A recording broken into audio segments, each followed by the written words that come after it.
Hi, everyone. I am Amy Bear with the Edible Terrace, and today we are going to talk about how to grow vegetables in containers. This is where I started in my gardening journey, so it's kind of my roots, and I'm super excited to share with you today how you too can get started doing the same thing quickly and easily. So, of course, obviously, this is me over here. Again, my name is Amy Bear, and I am originally from Phoenix, Arizona, and now currently live near Tallahassee, Florida, which is a lot of people don't know where Tallahassee is. It's up in the far north part of Florida. So I'm west of Jacksonville about 3 hours and east of Panama City Beach 3 hours, if that helps kind of define where I'm at. And I live about, I don't know, 6 or 7 miles from the Gulf of Mexico. My growing zone is A to B. For those of you who are interested in that kind of stuff, it's a great growing zone. I am a former corporate city girl turned countrified garden nerd. I actually used to be in IT. I was a programmer back in the day. And when we moved up here to Tallahassee, to our little small town, I realized that I loved living in the country, and now the country is stuck with me. In 2012, I had a little bit of a health scare and completely transformed my diet. So this is kind of my gardening background and journey.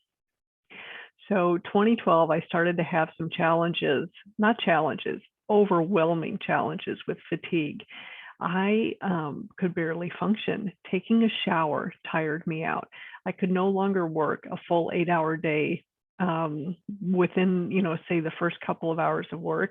I was so tired, I could barely function. My head was cloudy, my brain was cloudy. I couldn't add 1 plus 1 barely. I was just in really bad shape.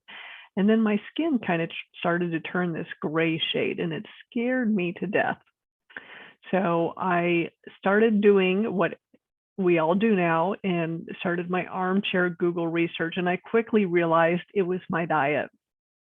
And at the time, my diet was super heavy in chicken breast and super low in vegetables. And I realized that that was a problem. I mean, when I say low in vegetables, I mean I was a meat and potatoes and bread girl, and that was about it. So I decided, I decided the night I figured this out, I decided I was going vegetarian. And I did that because meat had been my crutch, my food crutch for a really long time. And I thought I was eating healthy, but I was not. And so I went vegetarian and taught myself how to eat vegetables. Am I the greatest vegetarian around? No, but I'm better than I was. And as you can see by this picture, which was taken just a few months ago, the color is back in my skin and I'm doing much better. So what started my gardening journey was that we had moved to South Florida so my husband Kevin could attend school there. And the grocery store vegetables in South Florida are all wrapped in cellophane.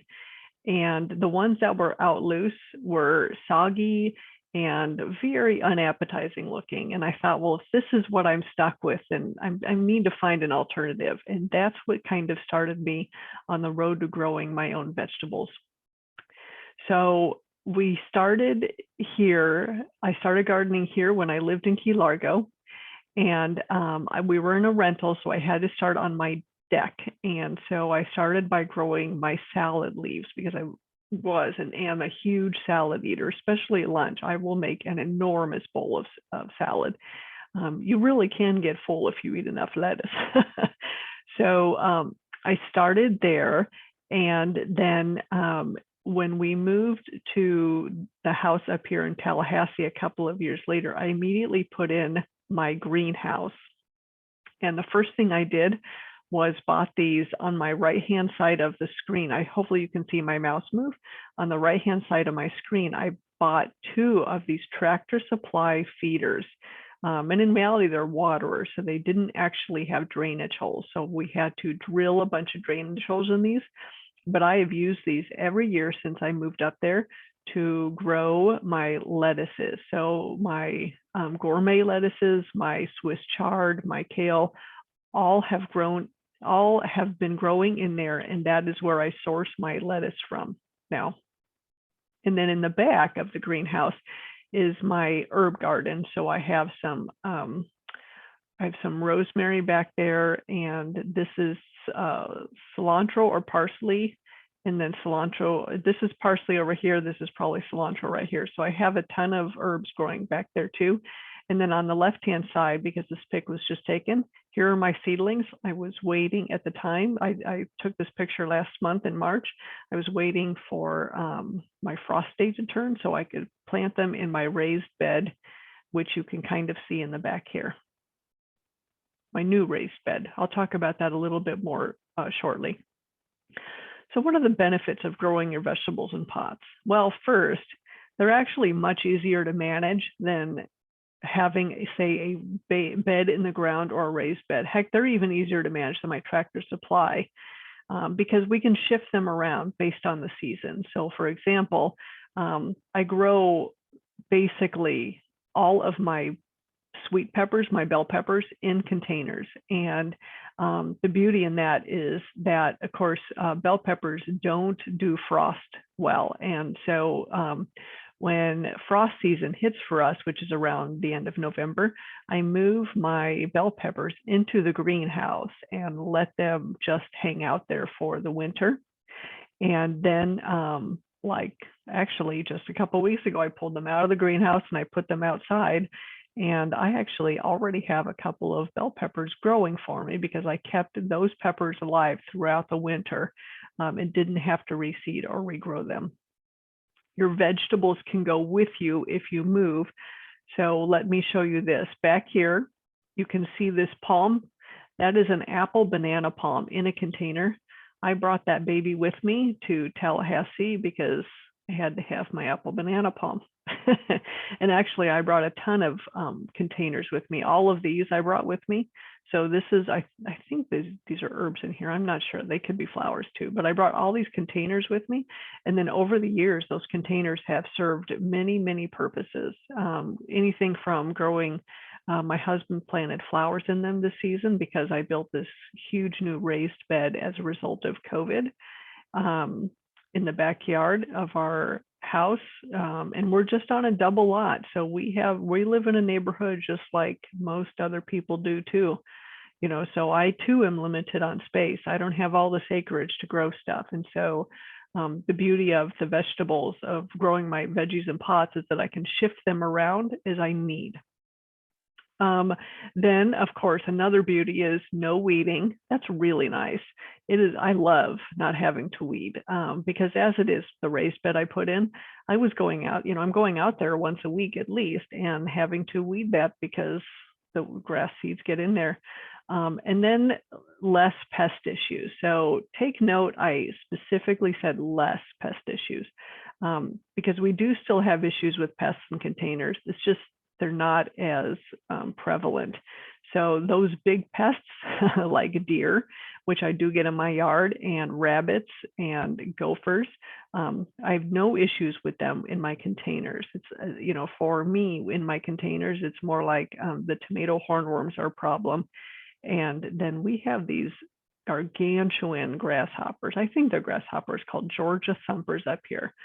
And I kid you not, it's the size of the palm. They're the size of the palm of my hand. They're enormous, and they are very destructive, and they will take out a plant in no time. So we do have issues with some pests, but not with others. So the basics of planting in pots. Certain vegetables do grow better in containers. So I'm providing you all with a list of the vegetables that grow really well in pots, downloadable. So some are artichokes. You can grow beans in containers. Bush beans are probably better to grow in containers than the pole beans because the pole beans require a trellis. But if you have a big enough container that you can get a trellis either right next to it or into it, then more power to you. Then beets, carrots, cauliflower, eggplant, as you can see on my list.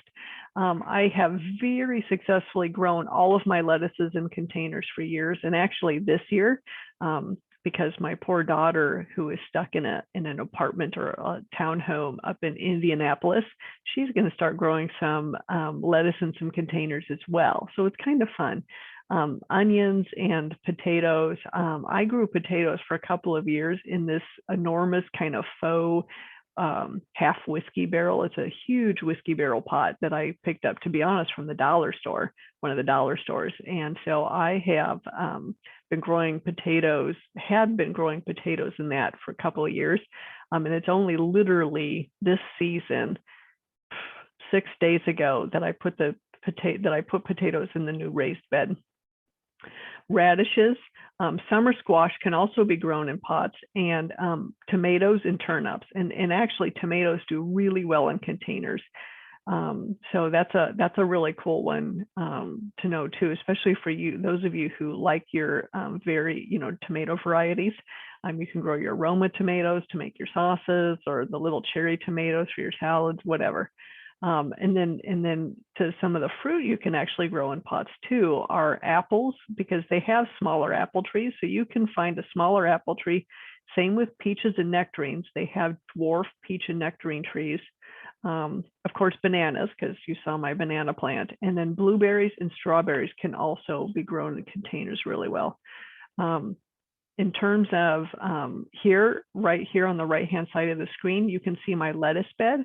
This is it's a 10-foot by, I'm going to say, if I remember correctly, that's maybe 18, 20 inches across, Tractor Supply bed. And I throw a bunch of potting soil in it. We'll talk about potting soil soon. And actually this picture, I just took this picture. This picture is from this winter. And so back in the back here, a bunch of gourmet lettuces. I have some kale up here in the center. And then right here are all my Swiss chards. So location, as in the real estate motto, location, location, location, right?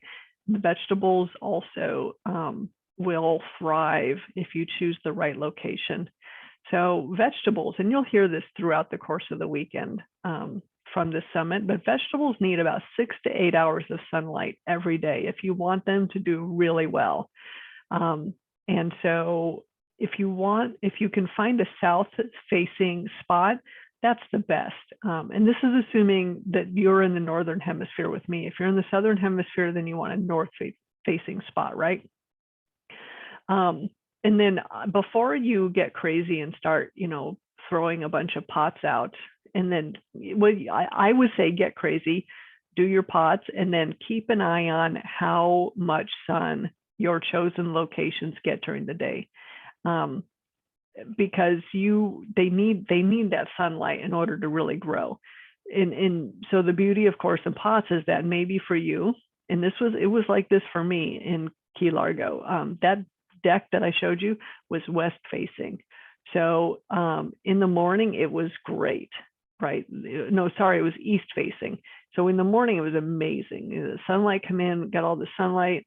But in the afternoon, it got pretty hot. And so when the sun was, not in the afternoon, but around noon, right? And so in the afternoon, I'd have to shift those pots kind of back to the back of the deck. They still got their sunlight, of course, but that kept them from, frying in the heat. And then also, well, there are two other things, sure, as well. If you want to put the pots on the ground, assume you're going to have to keep up a regular pest watching duty. So when I say on the earth, I mean the pots that I grow in my greenhouse are on a wooden deck. Those get significantly less bugs and pests than the pots that I keep outside on my yard. And so I just keep that in mind, that you're going to have to keep an eye on pests throughout the course of growing your vegetables, more so if you keep them on the ground. And then also you want to keep as close to a water source as possible. And I promise you'll thank me later for this, because if you have your pots all sitting in a place where you can't easily water them, then there's a very good chance it's going to get old quickly, and you don't want that. You want to have a really amazing, successful harvest, especially if you're a first-time gardener. And are you limited on outdoor space? Don't let that get in the way. You can totally grow indoors. I do recommend investing in some grow lights. You can get those super cheap on Amazon. And then I would do some armchair YouTube videoing, video checking on indoor gardening, and see how others are kind of setting up their environment to grow their plants indoors. Oh, yes, the soil. So it's always all about the soil. This is also, I would say location, location, location, and then soil is another really important thing. Potting soil that you put in the ground or in your raised bed that's directly on the ground is different than the soil that you would put in a pot. You need a specific type of soil, not specific type of soil. You need a specific soil mix in order to grow grow vegetables successfully in containers.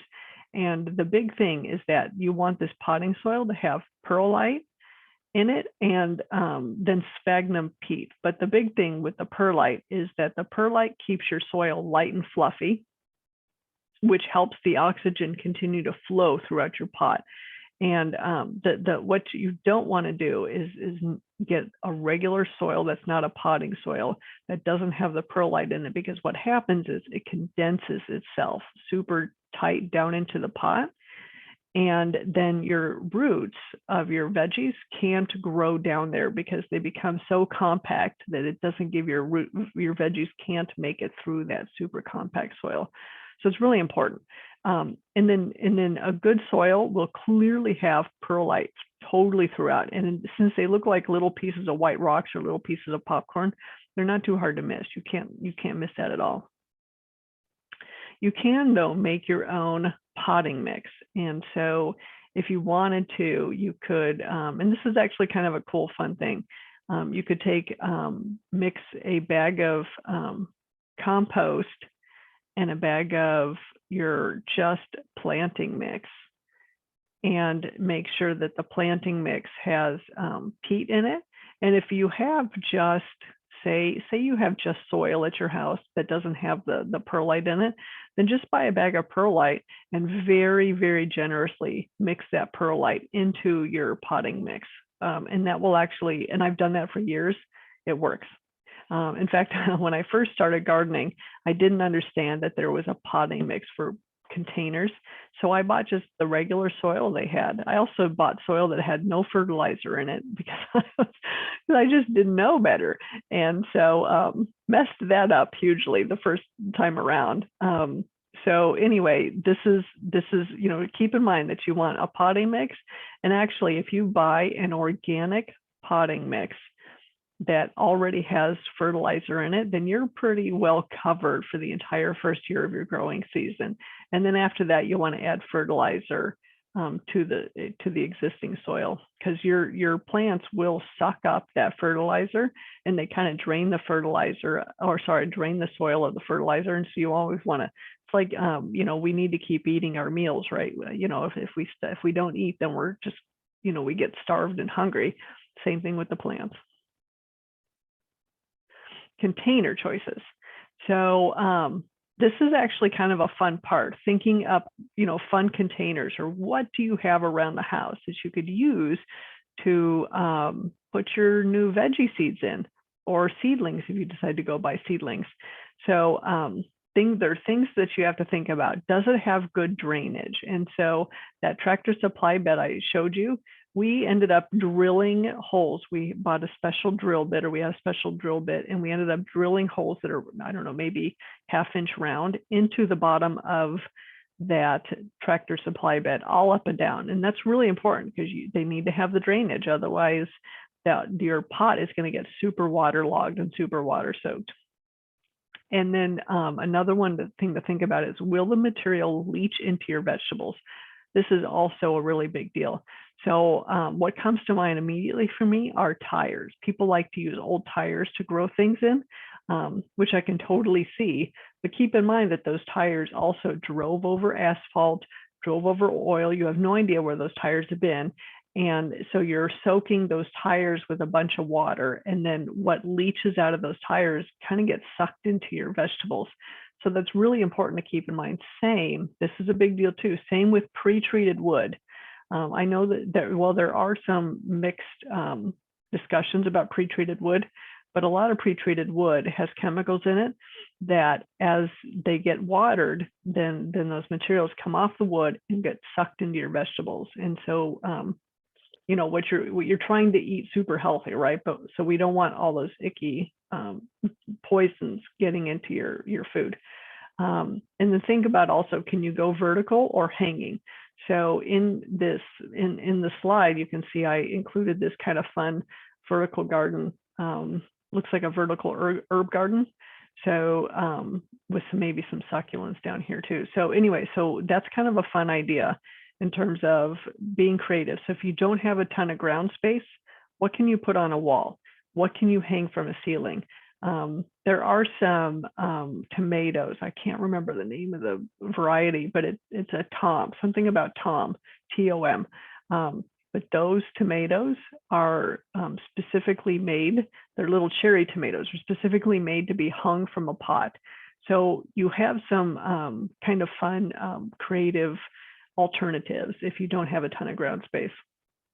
And tip, the clay containers and made or other porous materials, they dry out much quicker than metal or plastic. That doesn't mean I'm telling you not to use them. That means I'm telling you to keep an eye on your watering because they do dry out faster. And then if you have the budget, self-watering containers are a really great option because you just put water in the bottom of the container and then your plant kind of takes the water as it needs or wants. And you just keep that little bottom part filled with water. And then the other beauty in that is that the plant, your vegetables are fed from the roots up. And so your plant just knows how much water it needs and it does its own thing. So watering thoughts, since I'm going down this road. Some of the things you want to keep in mind is when you're defining your gardening area, so where you want to put your pots, not decide, but how far are you from a water source? If you're out on a deck, are you close enough to a water spigot? Can you hook up a hose? If you're in the house, say you put your pots down in the basement because you're going to do some indoor gardening, how far are you from a sink? So it's kind of a big deal. If you have to do a ton of trips with a watering can, that may get old really quickly. It would for me. Now, I'm not everybody. So if you're like, you know what, I'm going to grow and I'm going to do my multiple trips with my watering can because by golly, I'm going to have some fresh vegetables, then fantastic. But just so you're not blindsided by the thought that, oh yeah, by the way, I forgot to put, I didn't even think about the whole watering thing when I set this up. I have a really good example. The Key Largo deck, I had to go inside and fill up. I didn't have a hose spigot out there, so I had to go inside, fill up my watering container, a half a dozen times to keep everything wet, including that big old banana plant. And boy, that took a couple of, trips. So luckily I didn't have to water it terribly often because it's so humid down there, but it still takes time, right? And then you want to be careful. Overwatering and underwatering will kill your plants either way. And you want to monitor it really closely.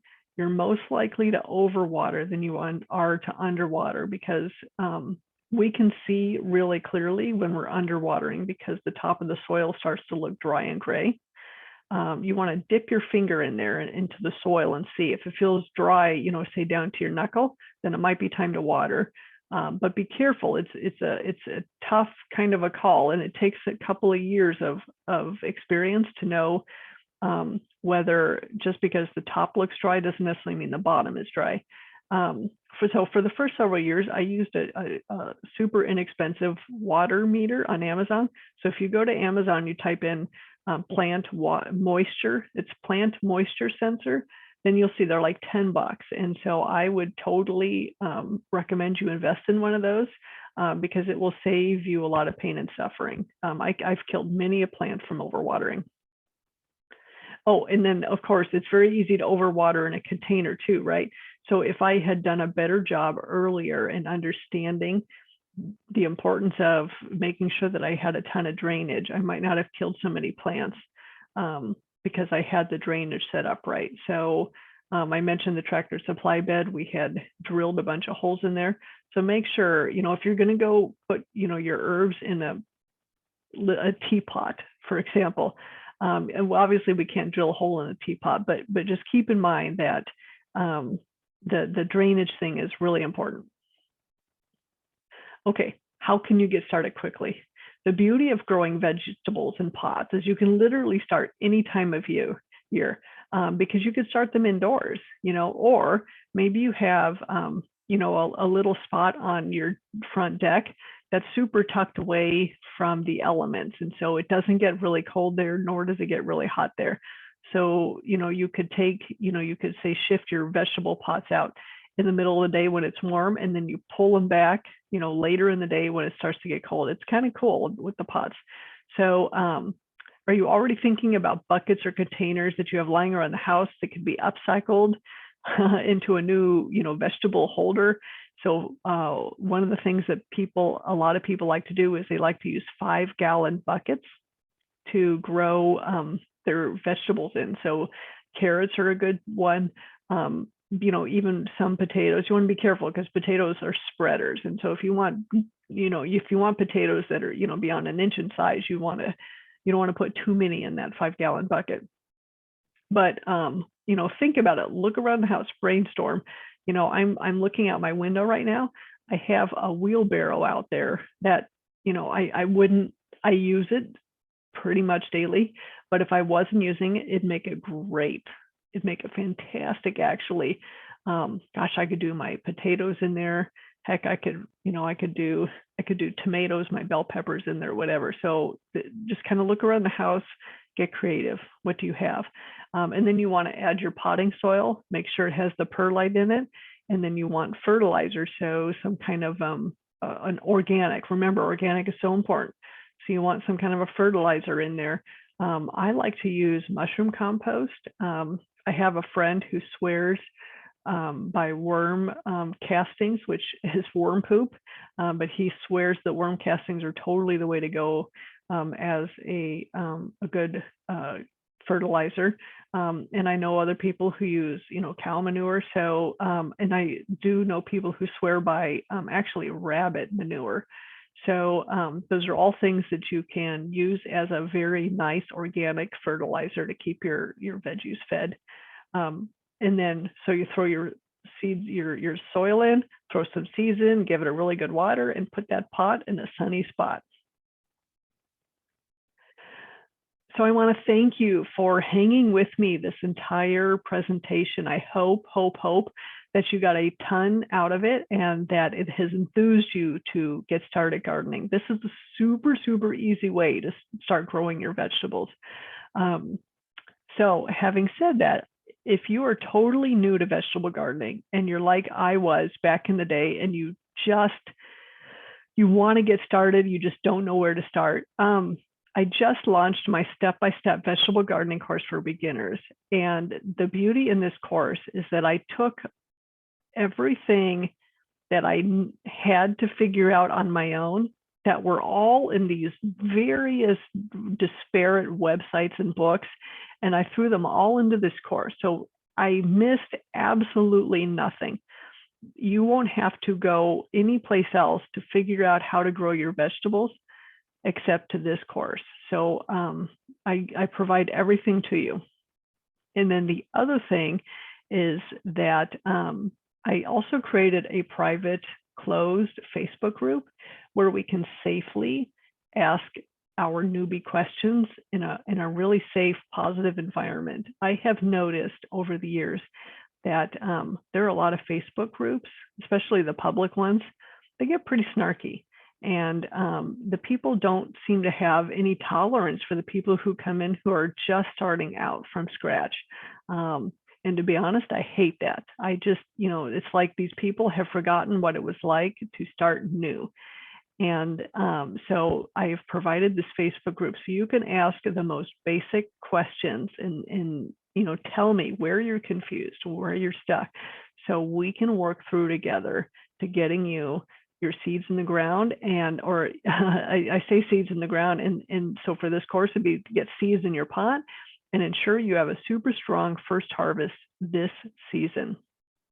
So the course is only $37 right now because I just launched it.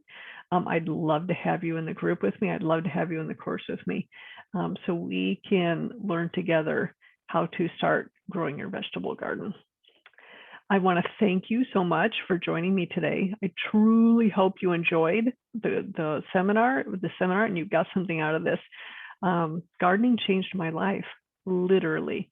Not only is it amazing therapy, but I can also, it's amazing free therapy, but I can also go right out my back door and I can pick my salads, my fresh ingredients. I know that the lettuce that I just picked is the freshest it can be. Anyway, I want to thank you for joining me, and I hope you have a great rest of your summit.